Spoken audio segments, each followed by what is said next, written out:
फिलिस्तीन को संयुक्त राष्ट्र यूएन में 157 देशों ने मान्यता दे दी, जिसमें ब्रिटेन, कनाडा, ऑस्ट्रेलिया, फ्रांस और अन्य कई देश शामिल हैं। आयरलैंड के प्रधानमंत्री ने कहा कि नेतन्याहू नर्क की आग में वैसे ही जलेंगे जैसे उनकी वजह से बेकसूर बच्चे जले।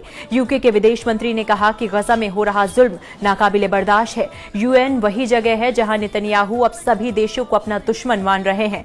यूएन असेंबली में जब नेतन्याहू के बोलने की बारी आई तो तकरीबन 60 देश असेंबली को छोड़कर बाहर चले गए, जिस पर उन्होंने सभी देशों को धमकी देते हुए कहा कि तुम लोग आतंकवाद का साथ दे रहे हो और मेरे जीते जी फिलिस्तीन कभी राष्ट्र नहीं बन सकता और ये युद्ध अभी खत्म नहीं हुआ है।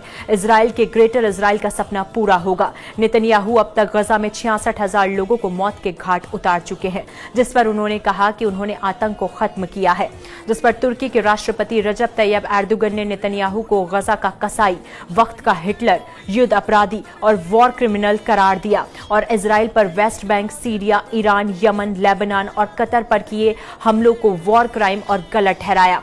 उन्होंने गजा को दुनिया का सबसे बड़ा बच्चों और महिलाओं का कब्रिस्तान कहा। एर्दोगन ने कहा कि तुर्की गजा में हो रहे कत्लेआम के खिलाफ बोलता रहेगा। एर्दोगन शुरू से ही हमास और गजा का समर्थन करते नजर आ रहे हैं। उन्होंने हमास को आतंकवादी मानने से भी इनकार किया है। ईरान के राष्ट्रपति मसूद पेजेश्कियन ने यूएन में अपने भाषण में एक किताब दिखाई जिसका कवर था किल्ड बाय इजराइल, यानी वो किताब जिसमें इजराइल के हाथों मारे गए बेकसूर लोगों की कहानी और दर्द बयां किया हुआ था।